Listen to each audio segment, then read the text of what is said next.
Alright, what's up guys? I'm testing out this new GoPro camera lens mod 2.0. Not sure what the exact name is. It's like a kind of looks like a fisheye lens, but it's supposed to give it a wider field of view. So yeah, I'm gonna see how it looks. I saw a guy's off-road video with the Osmo one, the Osmo or whatever that brand of action camera is called. Basically the same guys that make the Insta360, and yeah, his video looked pretty cool, and he had they make a similar lens mod for that camera, for their action camera. And yeah, I liked the way it looked, so I decided to give it a whirl and order it for my GoPro and see how the footage looks, because I like the fact that you get to see more of this on the bike than with the regular lens on there. I'm not sure still yet. I'm gonna see what it looks like when I'm standing, because that's my biggest concern, is I don't like the look of me floating in the air, or the camera just floating and not having any type of motorcycle like in the shot.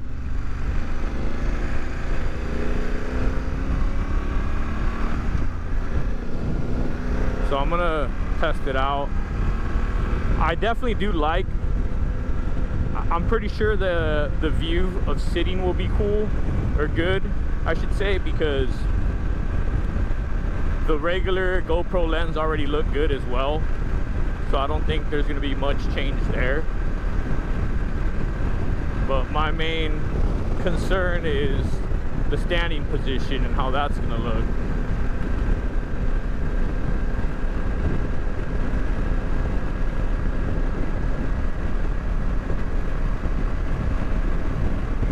So I'm just gonna ride home now. Just got done at the DMV, Department of Motor Vehicles, for those of you guys that aren't familiar with it. Oh, it's a pain in the butt, man. I was there for like 5 hours, dude. I got there at 9 in the morning. It is 1 o'clock now. Like 4.5 hours I was there. Just brutal, sitting and waiting for my number to be called.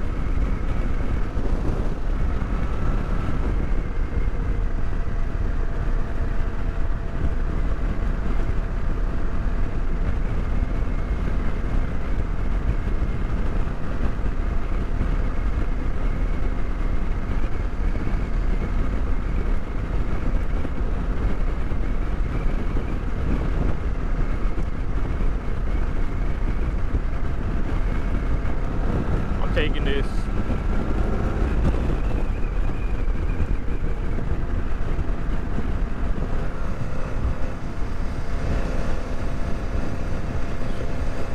So I'll be standing a lot.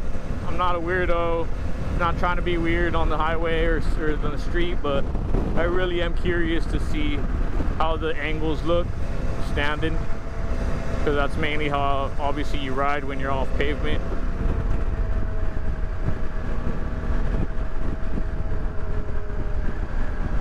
May or may not even upload this video,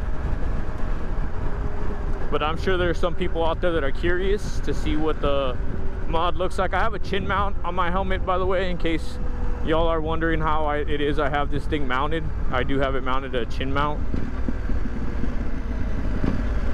so it's just basically on the chin bar of my helmet.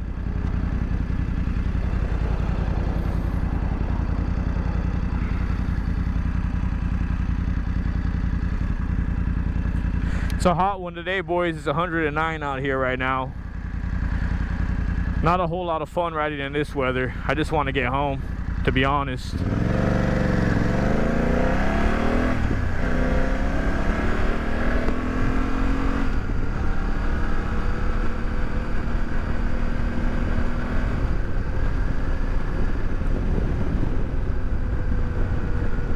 Been putting quite a bit of miles on my bike. Had a few 2-3 hour interstate rides. I'm not gonna lie to you guys, this bike is not the most comfortable bike to ride for more than a few hours. Like, when I say a few, I mean 2.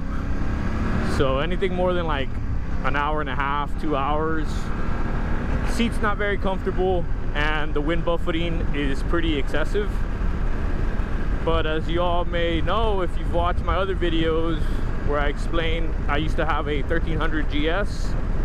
So if I wanted to be comfortable, I would have kept the 1300, because that's pretty much like, I wouldn't call it the king of comfort, because that bike, even after the 3-hour, 4-hour mark, got uncomfortable.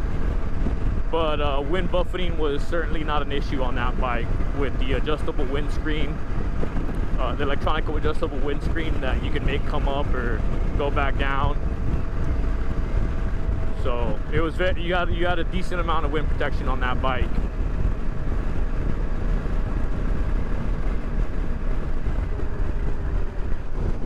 As I said, not only is this bike's seat uncomfortable, but the wind buffeting also, after about 2 hours, kind of starts to wear you down.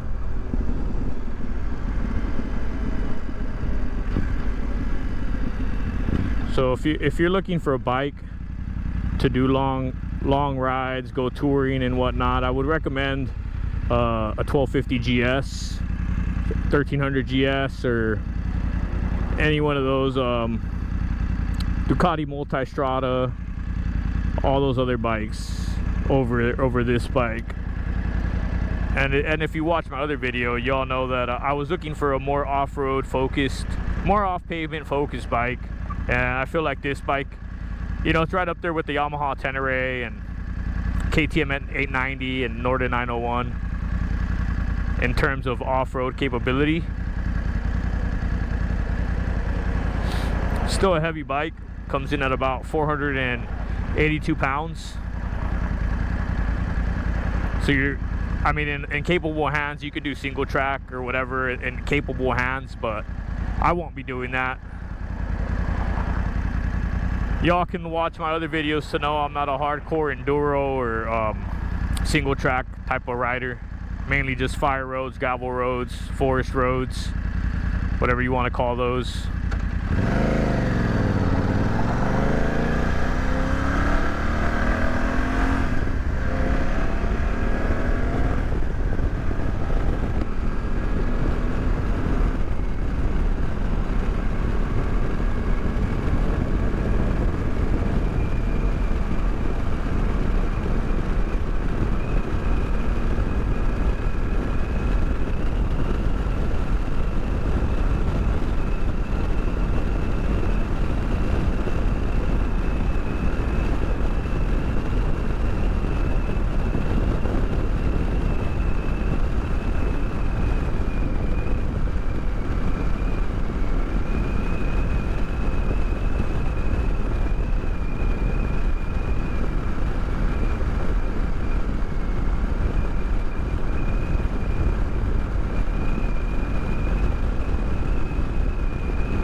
Should have probably just ran that.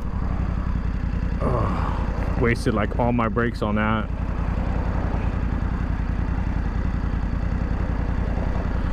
We know this thing's got good brakes.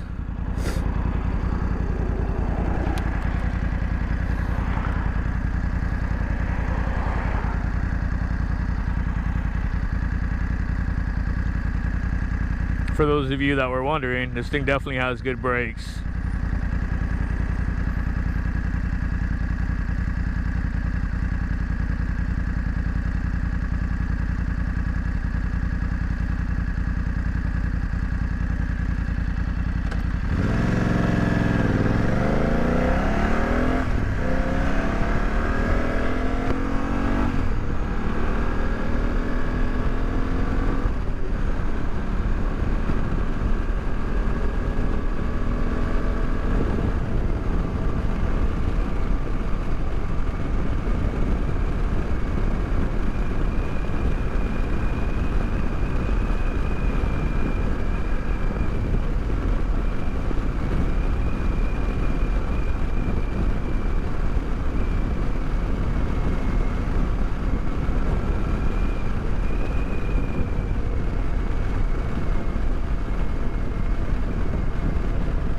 For it being 107, it doesn't feel that hot.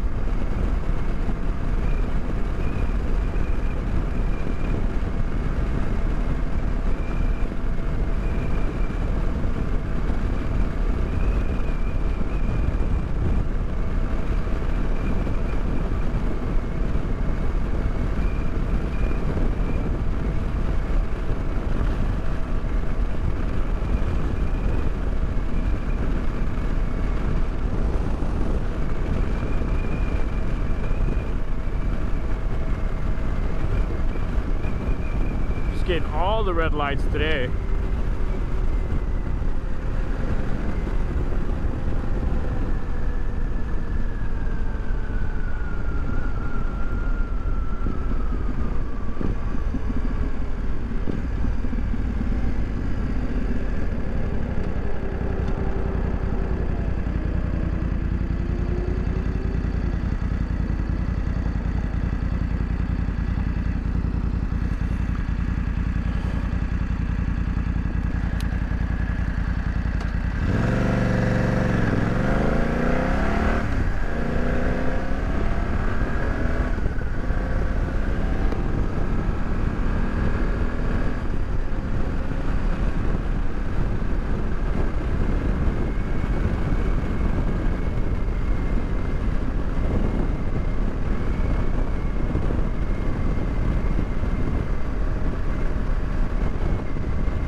All right, now I'm starting to feel the heat.